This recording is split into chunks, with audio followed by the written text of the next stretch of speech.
Assalamualaikum YouTube family, welcome back to another day, another vlog। उम्मीद आप सब खैरियत से होंगे। यहाँ पे अभी मैं स्टेशन पे पहुँची हूँ, अपनी ट्रेन का वेट कर रही हूँ। अभी थोड़ा सा टाइम है हमारे पास। I think we do have 15 minutes. आप देख सकते हैं 15 मिनट्स पहले यहाँ पे कोई भी नहीं है। तो जैसे जैसे टाइम गुजरता जाएगा वैसे वैसे यहाँ पे रश भी ज़्यादा होता जाएगा। तो अभी इट्स कम्प्लीटली एम्प्टी, लेकिन कुछ देर बाद आप देखेंगे तो बहुत ही ज़्यादा यहाँ पे रश हो जाएगा। सो या let's wait for the train. यहाँ की सबसे अच्छी चीज़ जो है वो ये है कि यहाँ का ट्रांसपोर्टेशन सिस्टम बहुत ही ज़्यादा कन्वीनियंट है। हाँ, जो कुछ अक्सर टोक्यो वगैरह यहाँ पे ओसाका वाली साइड पे स्टेशंस का इतना पता नहीं चलता, एक बहुत ही भूल भुलैया से होते हैं, लेकिन ट्रांसपोर्टेशन इनकी बहुत अच्छी है। अगर आपको टिकट्स नहीं खरीदनी तो यहाँ पे आईसी कार्ड होते हैं जो आप यूज़ कर सकते हैं। बहुत से जापानीज़ लोग उसी को प्रेफर करते हैं क्योंकि आईसी कार्ड से ये होता है कि आपको एक लंबी सी क्यू में वेट करके टिकट का इंतज़ार नहीं करना पड़ता लेने के लिए। आप सिंपली उसी को यूज़ करके अपनी ट्रेन में जाके बैठ सकते हैं। तो ये जो भी आपको मैंने व्यू दिखाया था, ये यहाँ के सबसे पॉपुलर माउंटेन है, तातेयामा माउंटेन।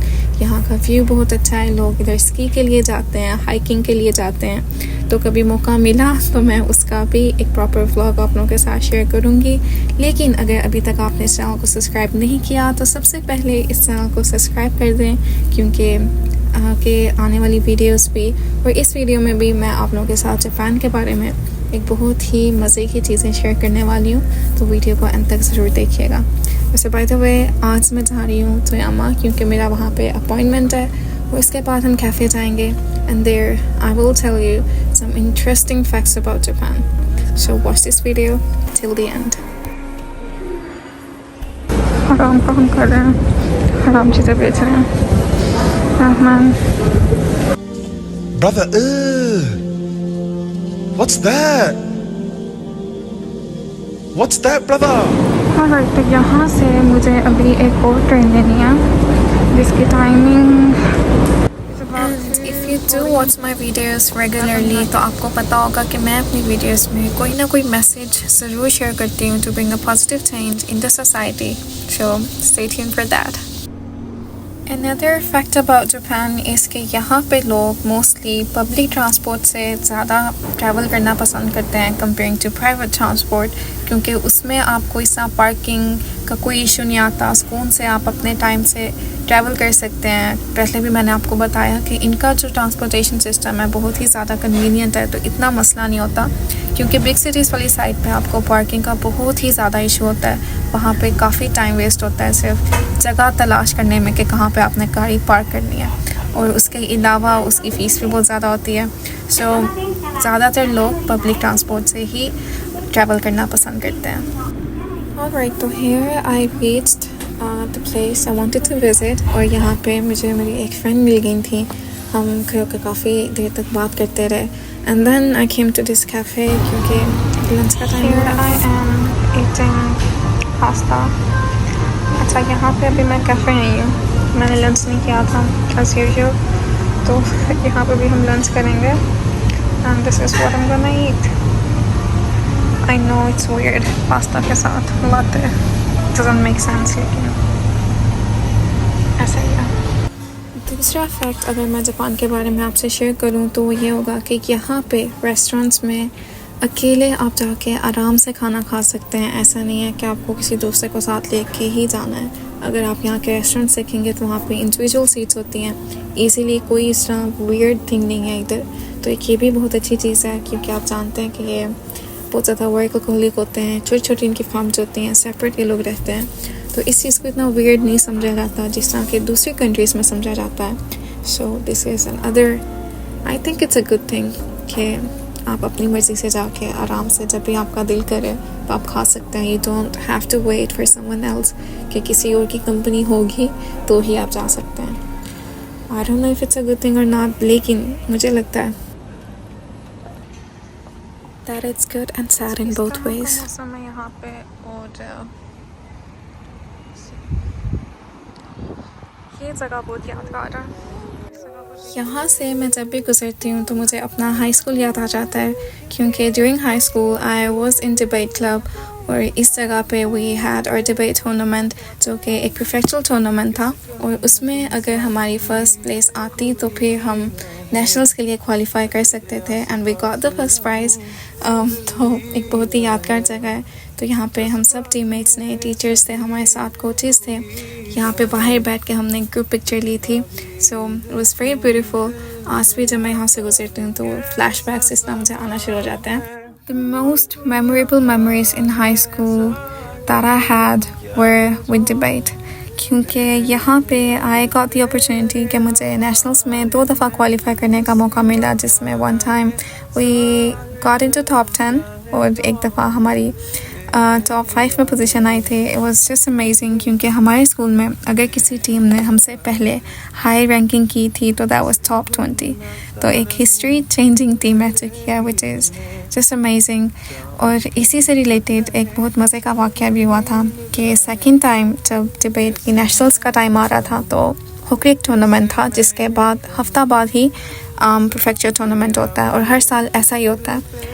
तो हुक्रिक टूर्नामेंट में आई गॉट वेरी सिक, मुझे किसी से जम्स लग गए। I had a sore throat, temperature 38.9 से कम नहीं हो रहा था। सो माई डॉक्टर टोल्ड मी कि आपने स्कूल नहीं जाना, you have to take complete rest. तो ये सुनने के बाद मेरे coaches, my teammates, they all got so scared क्योंकि एक यही मौका था नेशनल्स में जाने का। नेशनल्स में जाने के लिए आपको प्रीफेक्चर टूर्नामेंट में फ़र्स्ट प्राइज़ लेना ही पड़ता है। डजंट मैटर कि आपने दूसरे टूर्नामेंट्स में आपकी क्या पोजीशन रह चुकी है। तो हर कोई मुझे मैसेजेस कर रहा था, कॉल्स कर रहे थे हर कोई कि आप ये खाएं, आप ऐसे करें, आप जस्ट टेक कंप्लीट रेस्ट।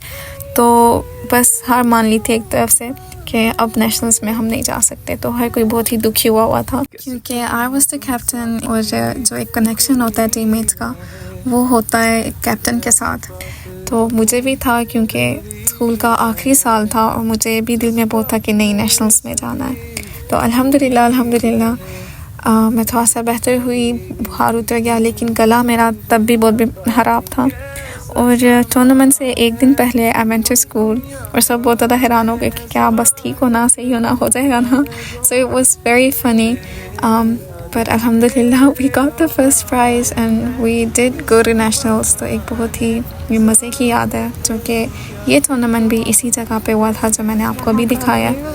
तो I would say कि अगर कोई स्टूडेंट्स मुझे देख रहे हैं, do you have fun in school, जितना हो सके इंजॉय करें, मुख्तलिफ इस कॉन्टेस्ट में पार्टिसिपेट करें क्योंकि इससे एक तो आपकी यादें बहुत ज़्यादा बन जाते हैं, you get to make friends और बाद में फिर आपको यही सब याद आता है। So yeah, अभी मैं आप लोगों को एक व्यू दिखाने लगी हूँ। आई एम जस्ट एस्टोनिश्ड, इतना खूबसूरत मौसम।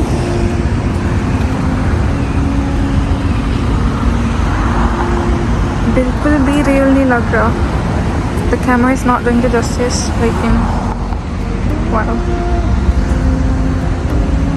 ये असल में इस तरह का लग रहा है बिल्कुल। वो पीछे कैसल है। Oh my god, the sky is just amazing। अक्टूबर का जो सनसेट होता है ना वो कुछ और ही लेवल पे होता है। I mean look at this, मुझे लग रहा है मैं जन्नत में आ गई हूँ। It's so unreal, ये सच में ऐसा लगे, बस लाइट यहाँ पे पता नहीं क्यों ज़्यादा ये। ओह माय गॉड, सुभान अल्लाह। कल मैं एक सीरीज़ देख रही थी जन्नत के बारे में and it was so beautiful. मैं नीचे कमेंट सेक्शन में उस चैनल के बारे में लिख भी दूँगी, मैं प्रमोशन बिल्कुल भी नहीं कर रही।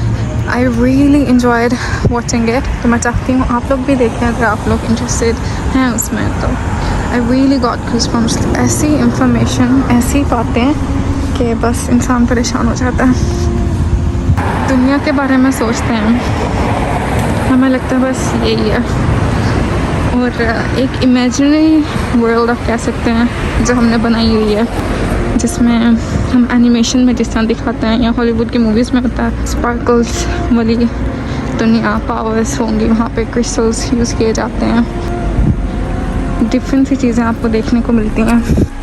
तो वो सब हकीकत में हमारी आफ्टर लाइफ में होगा, उस सोच से भी कहीं आगे। And that is just incredible. तो मैं ज़रूर कहूँगी कि आप भी वो सीरीज़ ज़रूर देखें। एक तो आपकी इंफॉर्मेशन में बहुत ज़्यादा इजाफा होगा, और दूसरा जन्नत में जाने का जो तजस्सुस होता है इंसान को, वो ज़्यादा हो जाएगा, विच मीन्स कि आपका नेक अमाल करने को ज़्यादा दिल करेगा। हम बहुत सादा सी सिंपल सी ज़िंदगी गुजार रहे हैं। इतनी इंफॉर्मेशन डाइजेस्ट करना भी एक बहुत ही हिम्मत वाली बात है। रात को जब मैं देख रही थी तो बस मेरी आंखें जिसमें कहते हैं ना फटी की फटी रह जाती हैं, उस तरह हो गई थी बिल्कुल।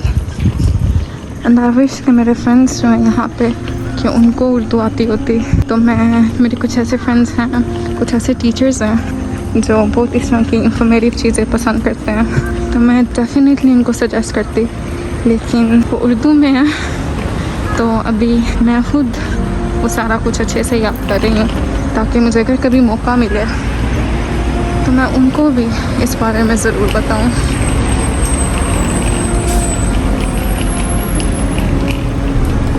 वो वहाँ पे आई थिंक वाओ कितना अच्छा लग रहा है। क्या है, कबूतर तो नहीं है, स्वान भी नहीं है, व्हाट इज़ दैट?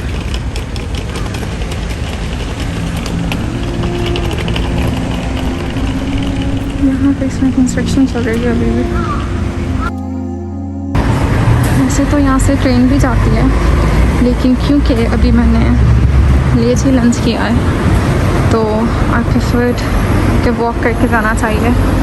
ना खाने के बाद आपको तकरीबन 4 मिनट तक वॉक करनी चाहिए ताकि अच्छे से खाना डाइजेस्ट हो जाए। Mostly I don't do that, मैं झूठ नहीं बोलूँगी, लेकिन क्योंकि अभी मैं बाहर हूँ तो इस चीज़ें नहीं बनानी चाहिए। सो आई थॉट के बेटर यही है कि वॉक करके जाएँ, कर जाके बैठ नहीं है। Oh my god, the sky. One other thing is कि अगर आप जापान से रिलेटेड कोई भी इंफॉर्मेशन जानना चाहते हैं या कोई ऐसी जगह है जो आप देखना चाहते हैं, तो आप मुझे नीचे कमेंट सेक्शन में ज़रूर बताइएगा। I will try my best to share the right information, और इसी तरह अच्छा कंटेंट, पॉजिटिव मैसेजेस आप लोगों के साथ मैं शेयर करती रहूँ to bring a positive change in the society. And the sky is looking beautiful, subhanallah. So yeah, that's it for today. अगर अभी तक आपने इस चैनल को सब्सक्राइब नहीं किया तो सबसे पहले इस चैनल को सब्सक्राइब कर दें, वीडियो को लाइक कर दें। And thanks for watching and Allah Hafiz until next time.